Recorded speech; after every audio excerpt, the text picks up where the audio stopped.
Hello friends, आप सबका स्वागत है ओकस रेडी कोचिंग में। आज का वीडियो बहुत ही इम्पोर्टेंट है। आज की इस वीडियो में कंप्यूटर की पीढ़ियों के बारे में बताया जाएगा। आप बने रहिए इस वीडियो के साथ।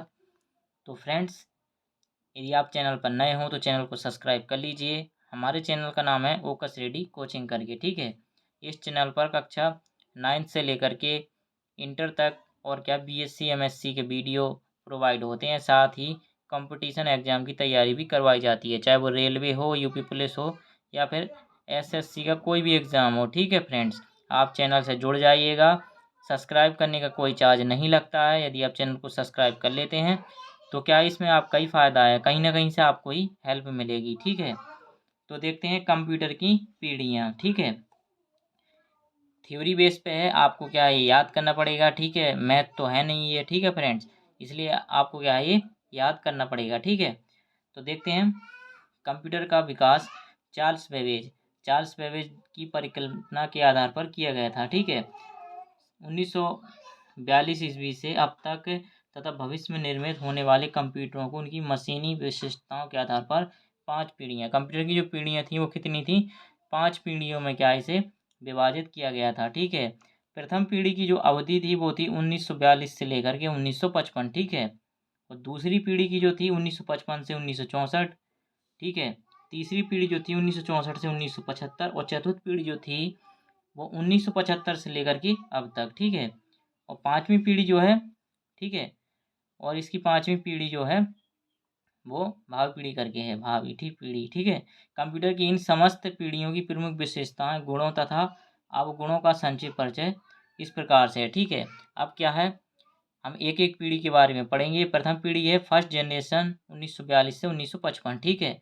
इस पीढ़ी में क्या हुआ था, वैक्यूम ट्यूब का क्या प्रयोग हुआ था, देखते हैं पढ़ेंगे क्या इसमें। इस पीढ़ी के प्रमुख कंप्यूटर एनिक और एडवेक एडसेक आदि थे, ठीक है। इलेक्ट्रॉनिक सिग्नल को नियंत्रित करने के लिए कांच की बनी वैक्यूम ट्यूब का प्रयोग इस पीढ़ी में की प्रयोग विशेषता है। ऐसे सभी कंप्यूटर जिनमें क्या वैक्यूम ट्यूब का प्रयोग किया जाता है पहली पीढ़ी के कंप्यूटर कहलाते हैं। कहने का मतलब है जिनमें क्या वैक्यूम ट्यूब का प्रयोग किया गया उनमें क्या है वो पहली पीढ़ी के कंप्यूटर के अंतर्गत आते हैं, ठीक है। अगला देखते हैं, इसी पीढ़ी में इनपुट तथा आउटपुट के लिए पंच कार्ड्स का प्रयोग किया जाता था, ठीक है। अब इसके गुण देख लेते हैं, इस पीढ़ी के गुण क्या हैं, ठीक है। तो देखते हैं इस पीढ़ी के क्या है, कंप्यूटर में निम्नलिखित गुण थे। फर्स्ट पॉइंट है कि उस समय इलेक्ट्रॉनिक यंत्रों में केवल वैक्यूम ट्यूब का ही आविष्कार हुआ था, ठीक है, तथा इनका ही प्रयोग इस पीढ़ी के कंप्यूटरों में किया गया था, ठीक है। दूसरा पॉइंट देखते हैं, इन वैक्यूम ट्यूब के कारण ही वर्तमान युग के इलेक्ट्रॉनिक्स डिजिटल कंप्यूटर की परिकल्पना साकार हो सकी। तीसरा है फ्रेंड्स, जरूरी नहीं है एग्जाम में क्या है आपको तीन जैसे मान लीजिए गुण बता दो, तीनों को जितना आपको याद हो सके एक लिख दीजिए, चाहे दो और तीन हो जाए तो तीन भी लिख सकते हैं, ठीक है। तीसरा देखते हैं, उस समय इस पीढ़ी के कंप्यूटर गणनाकार में सबसे तेज थे, गणनाएं मिली सेकेंड में हो जाया करती थी, ठीक है। इसके अवगुण भी हैं, ठीक है। अगला देखते हैं अवगुण, इनका आकार क्या है, अत्यधिक विशाल होता था, पहला पॉइंट था। और दूसरा है ये अविश्वसनीय थे, अर्थात इनसे आशानुरूप परिणाम मिलने की संभावना कम होती रहती थी। तीसरा पॉइंट देखते हैं, वैक्यूम ट्यूब अत्यधिक ऊष्मा का उत्सर्जन करती थी, जिससे वे शीघ्र क्या नष्ट हो जाया करती थी। इनके लिए वातानुकूल यानी एयर कंडीशन अनिवार्य था, इस कारण इनका रखरखाव महंगा था, ठीक है। चौथा पॉइंट है, इस पीढ़ी के कंप्यूटर का व्यापारिक अनुप्रयोग कैसा था, सीमित करके था, ठीक है। ये थे फर्स्ट पीढ़ी यानी फर्स्ट जनरेशन की। अब देखते हैं हम सेकंड जनरेशन, ठीक है। इसमें क्या किसका उपयोग किया गया था इस पीढ़ी में, ठीक है। तो देखते हैं, मैं एक बात बता दूं फ्रेंड्स, आपको क्या ये थ्योरी बेस पे आपको क्या है पढ़ के समझ के क्या इसे याद करना होगा, ठीक है फ्रेंड्स। मैथ नहीं है कि फॉर्मूला लगाया और इसका आंसर आ जाएगा, ठीक है। कंप्यूटर है, इसलिए क्या है आप इसे दूसरी पीढ़ी में देखते हैं क्या क्या है, सेकंड जनरेशन। दूसरी पीढ़ी देखते हैं, इस पीढ़ी के कंप्यूटरों में वैक्यूम ट्यूब के स्थान, फर्स्ट पीढ़ी में क्या हुआ था, वैक्यूम ट्यूब हुआ था। क्वेश्चन में पूछ लिया जाता है कि प्रथम पीढ़ी के कंप्यूटर में किस डिवाइस का क्या है, किसका उपयोग किया गया था, तो इसमें क्या हुआ था, फर्स्ट पीढ़ी में वैक्यूम ट्यूब का किया गया था, ठीक है। दूसरी पीढ़ी में क्या है, वैक्यूम ट्यूब के स्थान पर क्या क्या किया गया, ट्रांजिस्टर।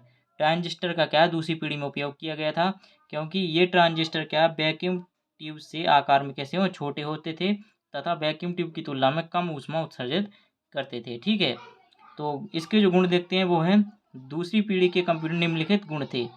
प्रथम पीढ़ी की तुलना में इस पीढ़ी के कंप्यूटर आकार में कैसे थे, छोटे थे। ठीक है, और दूसरा पॉइंट देखते हैं, इस पीढ़ी के कंप्यूटर की तुलना में कम ऊष्मा उत्सर्जित करते थे। ठीक है, ये 2 पॉइंट हैं। देखते हैं अब अगला तीसरा पॉइंट देखते हैं, इस पीढ़ी के कंप्यूटर की कार्य करने की गति प्रथम पीढ़ी के कंप्यूटर से कैसी थी, अधिक थी। ठीक है, चौथा देखते हैं, ट्रांजिस्टर वैक्यूम ट्यूब की तुलना में कम खराब होते थे अतः कंप्यूटर के रख रखाव में कम खर्चा होता था।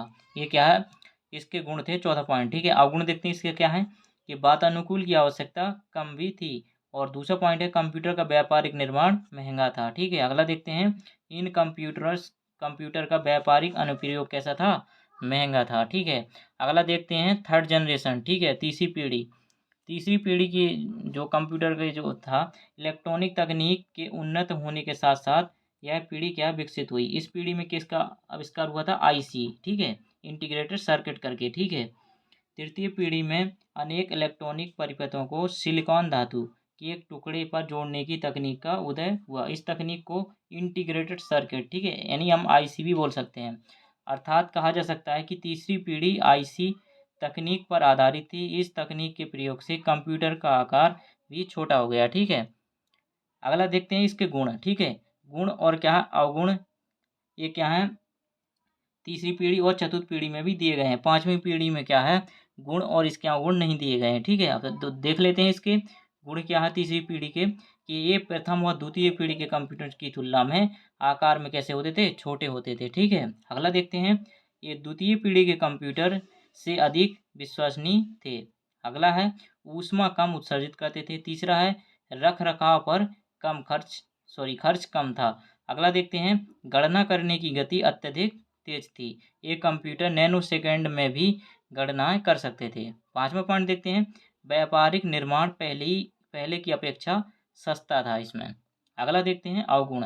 अब इसके अवगुण क्या हैं कि वातानुकूल की आवश्यकता कम भी थी और आईसी बनाने की अत्यंत जटिल थी। ठीक है, अब देखते हैं हम चौथी पीढ़ी, फोर्थ जनरेशन करके 1975 से अब तक। फ्रेंड्स, इसका क्या सन आपको याद रखना है। ठीक है फ्रेंड्स, और इसमें क्या है, कौन सी पीढ़ी में किसका आविष्कार हुआ, ये भी आपको याद रखना है। ठीक है,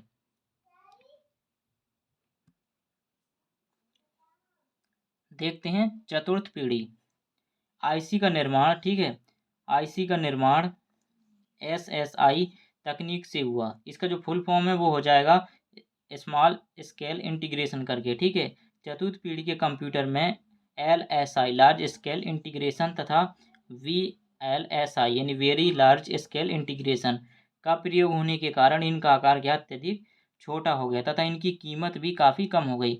इसी कारण से ये क्या सब जनसाधारण की पहुंच से भीतर थे। इसके गुण देख लेते हैं। ठीक है, ये कंप्यूटर पुरानी पीढ़ी के कंप्यूटर की तुलना में अत्यधिक कैसे थे, छोटे थे। दूसरा गुण देखते हैं, एक तकनीकी दृष्टि से अधिक विश्वसनीय थे। ठीक है, तीसरा देखते हैं, वातानुकूल की आवश्यकता इसमें नहीं थी। ठीक है, चौथा देखते हैं, रख रखाव पर बहुत कम खर्च होता था। अगला देखते हैं, सामान्य कार्यों में भी इनका प्रयोग किया जा सकता था।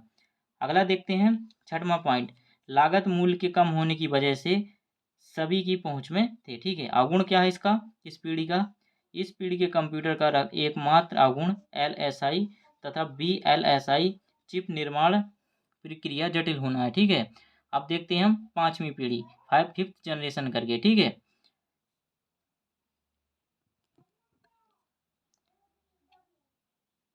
तो पांचवी पीढ़ी इस प्रकार से है, कंप्यूटर की पांचवी पीढ़ी कंप्यूटर अभी परीक्षण व निर्माण की अवस्था में ही है। इस पीढ़ी के कंप्यूटर में कृत्रिम बुद्धि यानी कि आर्टिफिशियल इंटेलिजेंस के प्रयोग का प्रयास किया जा रहा है। प्रायोगिक स्तर पर इसमें सफलता प्राप्त हो जाने की अवस्था में ये क्या है, कंप्यूटर तत्वों तथा नियमों का प्रयोग करके स्वयं ही समस्या के समाधान की प्रणाली निश्चित कर सकेंगे। इनकी चिप पर करोड़ों ट्रांजिस्टर होंगे, जिन्हें ULSI ultra large scale integration तकनीक के प्रयोग द्वारा तैयार किया जाएगा। ठीक है, ये थी 5वीं पीढ़ी कंप्यूटर की। ठीक है फ्रेंड्स यदि आप किसी भी टॉपिक पर वीडियो चाहते हैं तो आप कमेंट करके ज़रूर बताएं। ठीक है फ्रेंड्स, ये था आज का वीडियो कंप्यूटर की पीढ़ियाँ। ठीक है, कंप्यूटर से रिलेटेड चाहे वो फिजिक्स, केमिस्ट्री या फिर कोई अन्य सब्जेक्ट हो, या चाहे मैथ हो चाहे रीजनिंग है, यदि आप किसी भी टॉपिक पर वीडियो बनवाना चाहते हैं तो एक बार कमेंट करके ज़रूर बताएं। ठीक है फ्रेंड्स, हमारे इस चैनल पर एसएससी का कोई भी एग्ज़ाम हो, चाहे रेलवे हो, चाहे यूपी पुलिस हो, चाहे एमटीएस, सीएचएसएल, कोई भी एग्ज़ाम हो, उसकी तैयारी करवाई जाती है। ठीक है फ्रेंड्स, तो बने रहिएगा इस चैनल के साथ। चैनल पर यदि आप नए हों तो चैनल से जुड़ जाइए। ठीक है फ्रेंड्स, तो अगले वीडियो में हम फिर मिलते हैं। उससे पहले वीडियो को क्या है, यदि आप 2-3 बार देख लेते हैं तो आपको क्या है ये ज़रूर याद हो जाएंगे। ठीक है फ्रेंड्स, यदि किसी भी तरह का डाउट हो तो आप कमेंट करके भी ज़रूर बताएं। ठीक है फ्रेंड्स, तो फ्रेंड्स वीडियो को क्या है आप लाइक कर दीजिएगा और चैनल को भी शेयर कर दीजिएगा अपने दोस्तों के साथ। ठीक है, तो अगले वीडियो में हम फिर मिलते हैं, तब तक के लिए धन्यवाद।